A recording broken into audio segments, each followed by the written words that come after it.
Hello and welcome to the podcast. I'm excited to be in the van recording this conversation with you. What I have been thinking about recently is letters to self. And letters are something that are very important to me. They're important to me to receive. They're important to me to give. I feel like there's a paucity or a deficit of people writing letters to one another, to slow down, to take that time to offer their thoughts, their experience, their encouragement to other people. And I also want to suggest in this podcast episode that there might be an opportunity for you to write letters to yourself. And I'd be very interested if this is something that you already do on a regular basis. I'd be very interested if this is something that you have done before, or if this is something you want to try doing. And I have done this both in written form, and I've done it in audio form. And I'm doing a lot of that just even concurrently. So life is, oftentimes people will say, their life is boring. Like when I reach out to them, want to check in with them, what's going on? Oh, no, not much.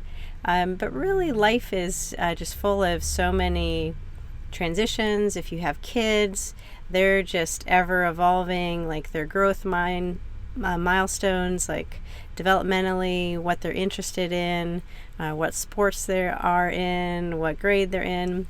And that doesn't stop when we're an adult. And of course we can interact with that, and our rate of growth has a lot to do with our willingness to contribute to the process. But life is full of opportunities for growth and for learning. And for me, I'm a verbal processor, and to have some avenue to get that out, whether that's talking to somebody, whether that's therapy, whether that's journaling.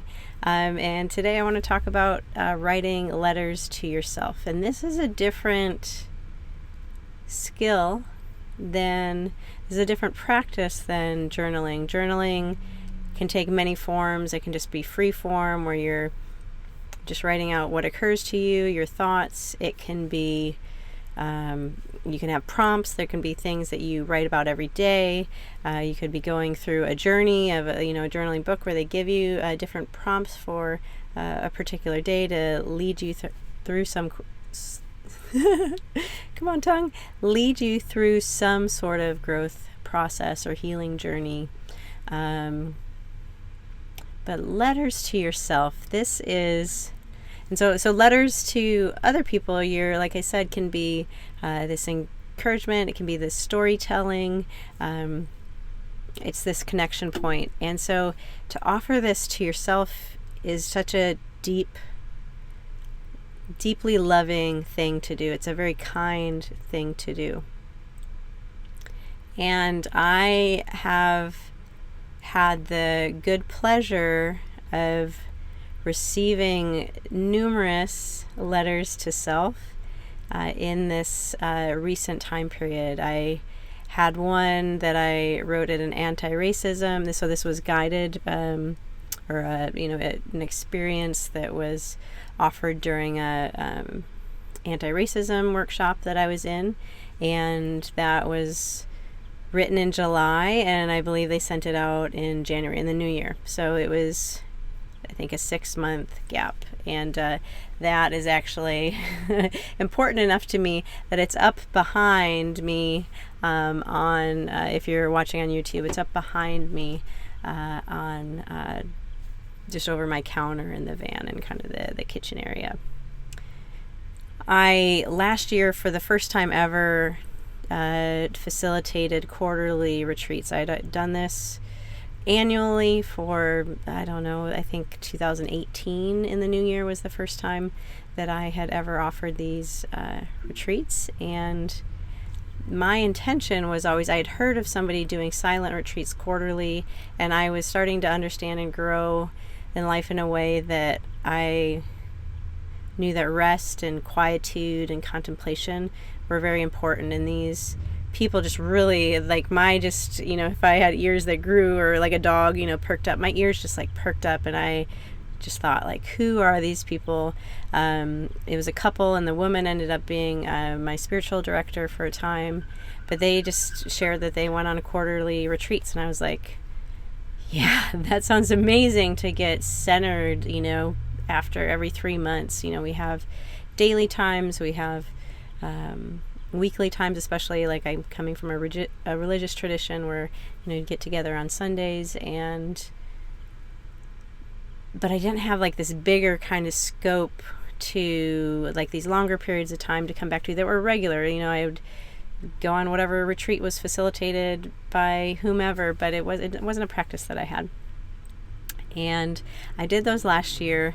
And so in the annual one, or the New Year's one rather, these theme retreats where you have your word for the year, and you have this time, the environment is just to allow you to set up with the intention for you to connect to yourself, to know, to be able to hear your own voice, the spirit in you, to connect to your soul and your essence, your true self, so that you might be able to act in a more integrated way, which is to say a healthy way, and a more alive way, and fulfilling and authentic and healing, and so many other things that come along with living a healthy, integrated life. And so we don't do it annually, or, at the top of the year, we don't write these letters, but part of, like, the quarterly retreat has been writing a letter that you'll read at the next quarter. And so I did that last year, and I got those letters. So I don't have one for my January, but in January I was able to read. So January I got doubled down on, because I had that one that I'd forgotten about from that anti-racism workshop, and I had these letters to myself. In the fall, I had the one that I'd written in my retreat in July was the day after my fiance breaking up with me, and I still went. I had that retreat. And went through with it, facilitated it, and it was so wonderful, and had those letters, and I was able to talk about, like, hey, Elle, kind of imagining where I'd be, and just those words of encouragement, and bleep, holy shit. That is some revelatory, revolutionary thing to speak to yourself in that way, to hype yourself. I increasingly just try to go through life encouraging people. That was something that was a deficit in my life, in receiving it, and because of that, it was I would think things, but I wouldn't extrovert it. I wouldn't say the good things. And even recently, and we can talk about this in another podcast as I unpack it. I'll have to unpack it a little bit more before there's something to really share. But even last week, something happened at work, and I just felt like this, I gotta tell that person that this thing, this bad thing happened when they were gone because of their actions. And it wasn't my role. It wasn't, and I was just like noticing, right? So instead of judging myself, I noticed, and then I thought, oh yeah, this is part of that pattern. But in being non-judgmental about it, I scribbled a little bit real quick at work, and I'm talking to you about it now. It's allowing me to space to be able to go into this pattern and see why this is, and I know it's something that was handed down to me, and so I don't need to be, it's not part of my true essence. My true essence, I learned, and part of it was in clown school, oh my goodness, a year and a half ago. My clown persona, clown school, holy shit, amazing. If you're ever in LA, or I think you should travel just to LA for 8 weeks just to do that, even if it's 3 hours a week. But the most embodied experience I've ever had, and sustained week over week. But at the end, I got to explore, what I might be as a clown. And what came out was just this effusively exuberant encourager. I really just cared about how other people were feeling and doing. So I was not at all motivated to be like, that was awkward, you did that wrong, like I had been trained to be in my life. But I was just pats on the, and we had to do it silently, and so it was very body language of pats on the back, thumbs up, big smiles, and maybe some hugs, side hugs, whatever. And I didn't care if I was awkward or if they were surprised or whatever it was. I just really wanted them to know that I cared about them and was encouraging them. And I think that process that we went through with the clown was that there was this, I think it's this repressed part of me. And these letters to self are a way. And so I've increasingly, and I use this word hype, and I know I'm not the first one to say it, but I am not in a crowd of people that say it, but increasingly people around me adopt it. And I just want to be a hype person for people. And there was a guy at the writing retreat that I went on in 2023, the writer's retreat, and man, what a trip that was. I just spoke to him last week, Michael, shout out Michael, and he had just met me that evening, and he stayed up even though it was 11 a.m. West Coast time, so that meant he was from the Midwest, so that meant it was 1 a.m. and he was staying up because I was gonna all of a sudden pitch this. I was just in it in that retreat. I was just open for opportunities, and I just kind of went for it. And he was just hell yeah, if you're gonna, I'm here to woo woo, yeah. And that has strong memories of him as being a hype man for me. So shout out Michael. That means so much to me. And he's encouraged me, and I have it in my head, and I'm in the steps, but haven't done it, to do more with my storytelling, a moth kind of storytelling. I don't know if I'm supposed to say these kind of things out loud, because sometimes you need to keep things close to the chest, and I'm still learning about what in the process to share and what not to share and when to share things. But this is all about encouragement. So these letters to self are all about, what do you want to say to yourself in the future? What do you know you're going to need to hear? What do you imagine that you're going to need to hear? And man, those letters, so that letter from after the breakup was Elle, I know you're sad, and I know you're feeling better than I do now. 3 months later, I know you're doing better, and I just want to call out how you showed up here, and I'm so proud of you, and I love you, and oh man, so good. And I just recently realized, and this kind of prompted me to do it in podcast form to talk about this, is that I also do video. I've done audio ones. I had a therapist that encouraged me to do audio even as a processing to kind of work through things, but I've taken on myself that I'll have these conversations with myself, and I don't know how long I've done it. I for sure have done it. I remember doing it in my divorce, and as I work through the grief with that, and man, it's been so helpful. So last night I just went through a number of my videos to self, and my experience of doing that. So I get hyped up, but I also, it's about reorienting to who you are, the story of who you are, because we get caught up, we're storytellers, all of us, in terms of how we live our life. We're telling a story about the world, we're telling a story about ourselves, about when we go out into the world and how we interact with the world. We're telling stories about who you are, who I am, how we interact together. What do I do for work? Where do I live? What am I like? What do you like? What do you like? And these letters to self are such a grounding way to be yes, this is who I am. Yes, this is who I am. In the day-to-day rhythm of life can start to feel grinding and wearing down when you don't have these kind of seasons to renew you, to snap you out of the funks we get in. And last night I stayed up later than I, quote unquote, I got some air quotes here, should have. but I had gone to an open mic, and it was, can I just share it? It was exhilarating. I invited people to play with me. I played 3 songs. It's so cool, this open mic allows you to play 3 songs.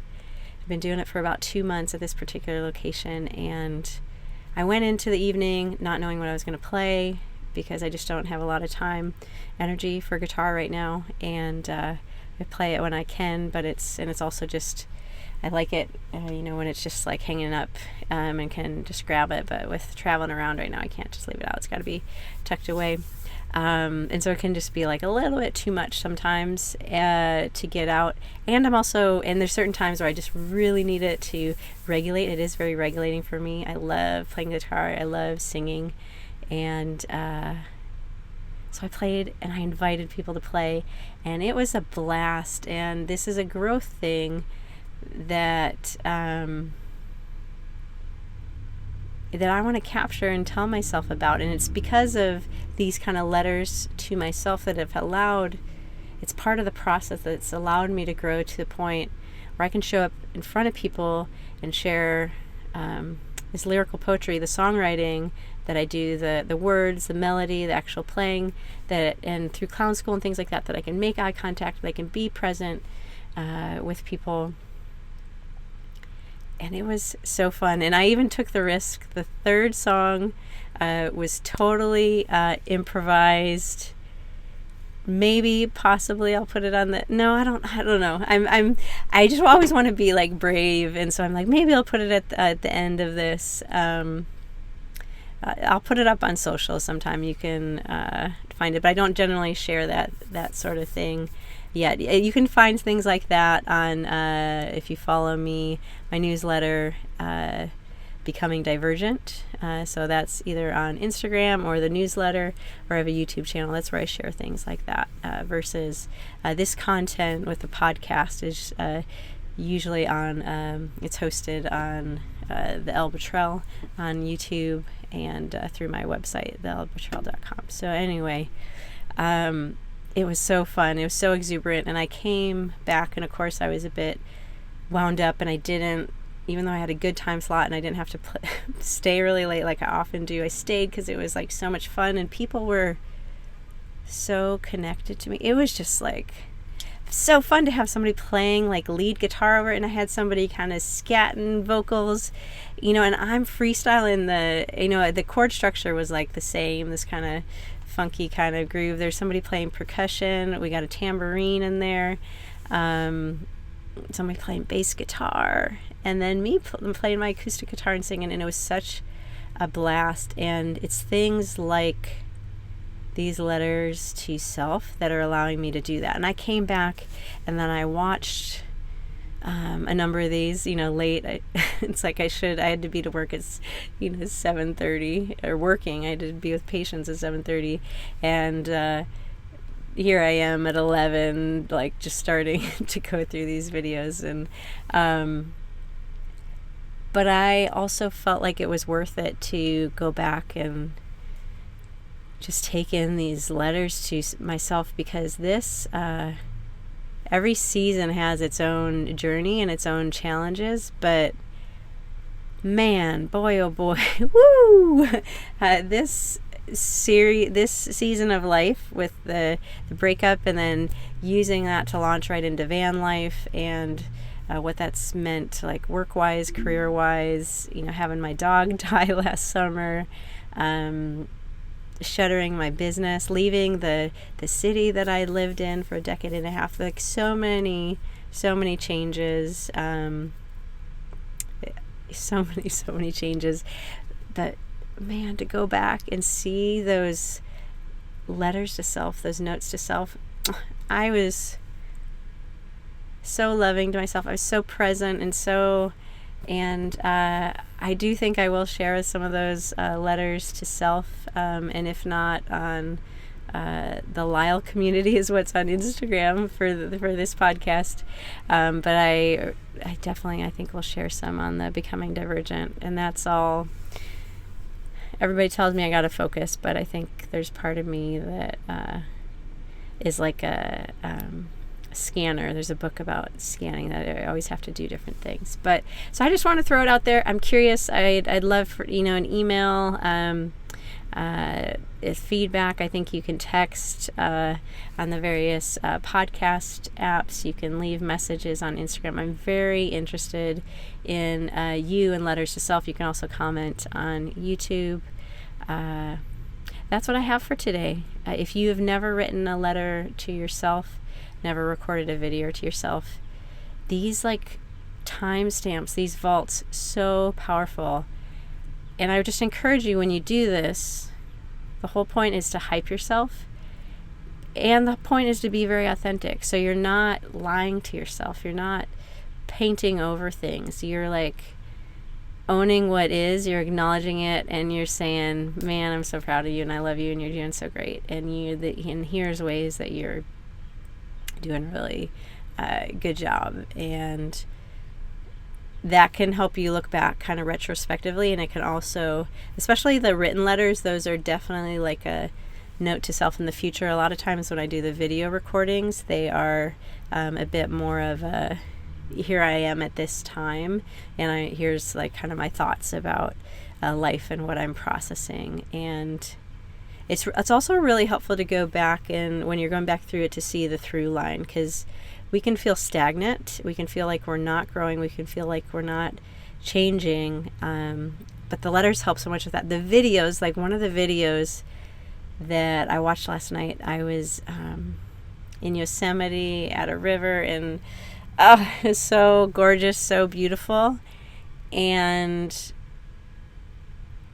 I know, even in the recording, there's sadness at various times, and I know that was the grief was such a companion with me, and I was having so delight. I even commented in the video of the beauty of how good the air smelled there in Yosemite, and then feeling the breeze and the sun and hearing the sounds of the river, and just I was very in my senses. And even last night, so I'm sorry if this is me, so this is the kind of making connections or everything, but I met somebody last night. He played the lead guitar on this jam video about, and the jam was about the lyrics that I started with. It was just about the open mic locale and that business and kind of what was going on in there. So Pinot's Palette, and I usually don't try to say where I'm at, but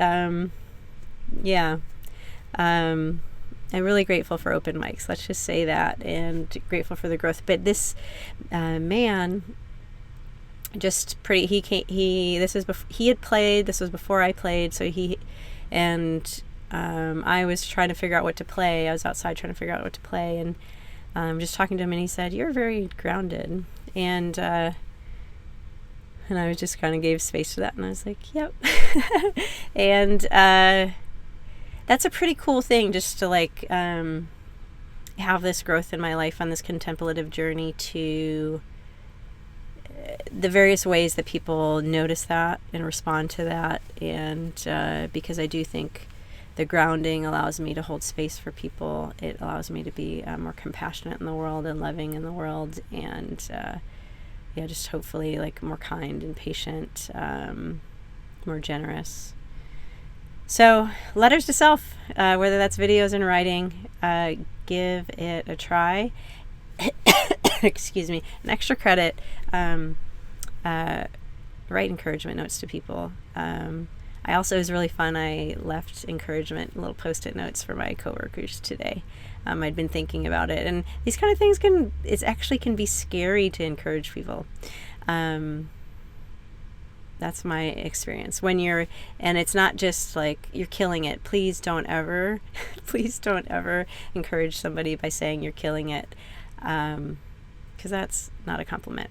But tell them as specifically as you can something that you appreciate about them, and how their positivity or their compassion or their patience or their sense of humor or their efficiency or their creativity or their consistency.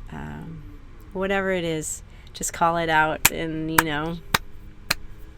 however you want to clap it, slow clap it, but just hype that up for them. That's extra credit, because in my experience, it breeds connection. And I'm sitting in the glow of that. It's really fun, the connection that breeds, and I'm super glad to be back, that my life is allowing me to be podcasting with you again. It's allowing me to be writing these encouragement notes, to post-it notes and mailing things off and writing stuff to myself, and then just sharing my songs with the world. So I think I'm going to go post one of those on the Becoming Divergent in the next little bit, which will probably be before this is actually posted. May you always see the blessing. Thanks so much for listening to this episode of the LYHL podcast. I hope to see you at the next one. You can make sure that happens by subscribing on your favorite podcast platform. If you're new to the podcast, go ahead and listen to past guests. There's really just a wealth of knowledge there. This is a passion of mine, to help you live your healthiest life, and to do that together in community. Contributions would make this work so much more easy, and you can do that via the link in the show notes, or the website through Ko-fi, and the website is www.theellbottrell.com. You can join the newsletter, the LYHL newsletter, via the website and show notes. There's also opportunities if Instagram is your thing. I'm on there on occasion, and you'll look for the LYHL community, and LYHL is LYHL. If you want to see the video of this, if you're not already there, you want to go over to YouTube, and you'll look for the Elle Bottrell, and you'll be able to watch videos from there. Merchandise options to help share that positivity, helping others to live their healthiest life. And you can find that via the website, or emailing me at info@theellbottrell.com. Thanks so much, and may you always see the blessing.